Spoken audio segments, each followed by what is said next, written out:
Now I live the blues of desperation.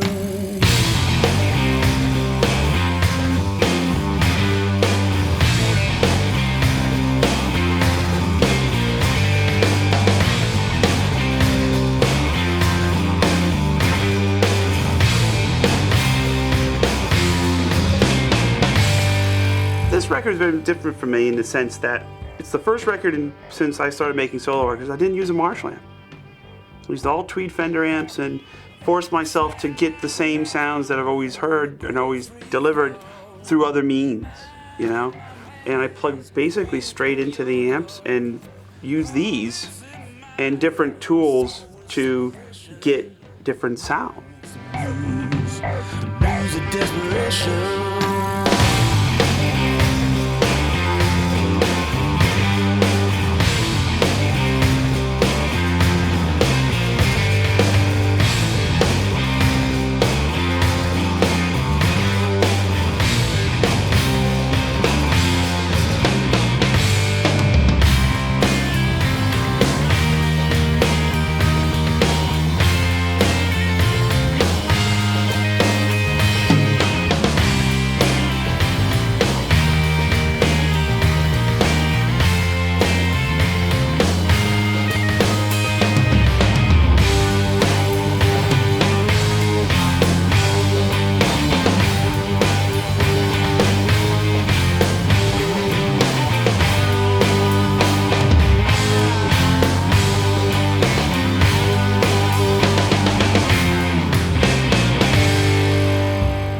Turned 38 years old and been making solo records for 15 years and decided that I can't just keep using the same playbook. I can't just keep using it. It's like, you know, and I have to challenge myself and start a new book, you know? I mean, we kind of hinted at, you know, with Different Shades of Blue, starting a new book. But this one really feels like we started a new book, you know? It's all original music again, and I wouldn't do it any other way. I mean, I'd rather make less records that were all original, but wait for the good songs to come around. Don't just, you know, we cut one song yesterday that clearly was a filler song. We didn't even finish it. Just like, why bother? We got it, you know? If it's a 10-song record, make 10 great songs. If it's a 12-song record, make it 12 great songs. People are not going to complain that they're not going to get 12 songs when 10 of them are good and 2 of them are just, you skip. The vision for this album is pretty much along the lines that we've done before, in that it's full of different kinds of things. There are acoustic tracks, there are very big bombastic Zeppelin-style tracks, there's traditional blues tracks. One of the things that I really wanted to have on this album was I wanted to experiment with 2 drummers playing. And I wanted to try and make it a real rhythmical powerhouse behind Joe playing, and I wanted to cut everything without keyboards. So it was really about getting some more aggression out of Joe and having him be quite vital. And, you know, the mandate that I gave him when we were writing was to keep everything up-tempo as much as possible. Because generally I get a lot of mid-tempo demos of ballads, and I just felt like it was time for an energetic album from him, and to show us that he's still got that fire, because a lot of the blues stuff with the suit and all that is sort of almost middle of the road, and sometimes you have to shake that up a little bit, and that's the goal with this, to shake it up. He had a very specific vision for this album that, truth be told, he had not heard any of the material. But I think, truth be told, he made known his vision to try to poke me to go in that direction, and everything worked out. It was almost like all this foresight. It's the record of total foresight. I brought guitars that I had not brought for many records and never would have thought to bring. I brought them. Ended up being very specific and superstars to songs that weren't written when they were packed in the case. Kevin goes, he committed to 2 drums, and Michael and I go, we're doing a 4-piece with 2 drummers and basically a power quartet without hearing one song. But before you know it, all this stuff just kind of came in and went, well, this makes a lot of sense for 2 drums. This makes a lot of sense for the power trio. This makes a lot of sense. And everything just kind of, it was a happy accident of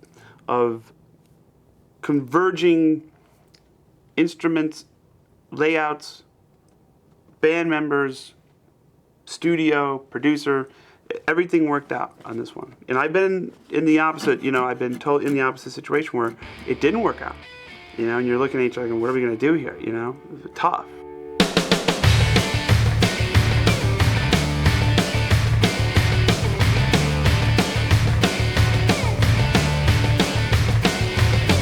This train don't stop for no one. This train got a mind of its own. This train don't wait for no one. This train, I'm gonna leave this town.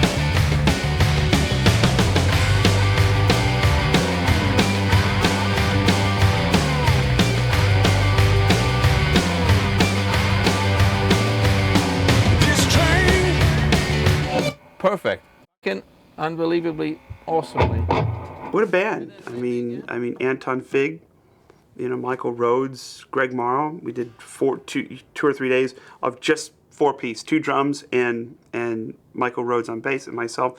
We did a 4-piece band with Bobby Wood, the legendary keyboard player from Elvis. How much emotions? I give 100%, whether it's Elvis Presley or whether it's Joe Nobody. I give the same 100% all the time. And that's just the way we are. We love music, and we try to cut a hit every time we're in the studio, I always listen to the artist and try to compliment the artist. And that means not getting in his or her way musically, not playing anything that would be contrast to that person, but always playing something that you hear that comes out of the air that is different and new. Sweet Caroline has already been done. Suspicious Minds has already been done. You don't try to copy any of that. You always, it's being creative. Your creative juices just take charge, and you go for the artist and the groove and the feel.